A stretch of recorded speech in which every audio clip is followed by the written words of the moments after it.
Being an effective presenter is part skill and part mindset. Watch this video to see if you have the type of mindset that's stopping you from creating awesome presentations.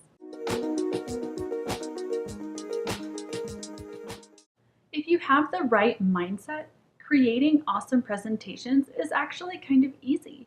So I'm going to tell you what that mindset is, and if you stick around to the end of the video, I'll share some concrete tips for how to apply that mindset while you create presentations.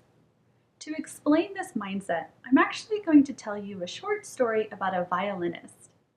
So my parents own a violin shop, and my dad was telling me about one of his customers who is a pretty famous violin concert player. That means she's a soloist who is kind of like an independent consultant in the music world. She doesn't play in an orchestra, she just performs at different functions and has to promote and market herself and all that. Anyway, so my dad was saying that the reason she is so popular and people love her is because she does more than just play the song well. She isn't just a really skilled violin player. She goes above and beyond and does things like gets custom outfits made that look like what people would have worn during the period the song was composed. And before she plays her first song, she'll share some information about the period and what life was like and what people believed back then. So she isn't just playing a song. She's immersing her audience in an experience. She's engaging them and tries to make her music resonate with them on a deeper level. That was a huge light bulb moment for me. That's exactly what I'm trying to teach you, that you shouldn't just be a presenter, you should be a performer. Think about it. We often approach our presentations as just a simple regurgitation of facts. That's what it would be like if she just went up on stage and played all the right notes in the right order. We've convinced ourselves that that's all the audience wants, a boring regurgitation of facts. But that isn't true. Deep down, we all want a performance. I don't care if you're an academic, a scientist, or evaluator, you want to be entertained while you're watching a presentation. And before you go there, a performance doesn't mean that you're making stuff up, that you're only focused on entertainment. What I mean is that you put yourself in your audience's shoes and try to make them have a positive experience while you're up there presenting. Just like the violinist, she goes up there, she plays the song correctly, and it sounds good. She's not up there improvising or making up her own notes.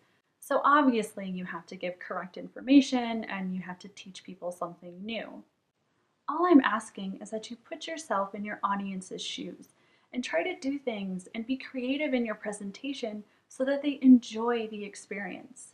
So that's the key to this mindset. Effective presenters think about how to be creative and to create performances to keep their audience engaged. So now let's talk about some concrete ways that you can turn your presentation into a performance. Tip number 1. Practice empathy. A presenter cares about how they feel and focuses on what they want. A performer cares about how their audience feels and focuses on what their audience wants. The next time you're working on your slides, for every single slide, think through how your audience is going to feel when you present. If you find that the answer is or nothing, you need to start adding in some material that will make them feel interested, excited, curious, or surprised. It's not enough to just look at your slides and say, oh, I'm really excited to share this because I find it interesting. Your audience needs to find it interesting. When you're a performer, you realize that learning should be fun, and it's your responsibility to make learning fun and engaging. Tip number 2. Stop talking. For the love of coffee, please stop talking so much. Think about your last presentation. For how many minutes in a row did you talk at people without asking them to think about or respond to what you're saying? 10 minutes? 30 minutes? A whole hour? People tune out after being talked at for more than a few minutes at a time. So start breaking up your presentation. You should be asking your audience to think about something or respond to a question every few minutes. This strategy is really easy because you're not adding a lot of extra work for yourself. In fact, you're sort of reducing the work that you have to do because you're engaging your audience more. Tip number 3. Use visuals. This is another reminder that visuals are magic. If your slides are walls of text, you are not being a performer. So instead, start using great big visuals with just a few keywords on each slide. Your audience will thank you for it. So now you have the right mindset to create awesome presentations and to blow all those other boring presentations out of the water.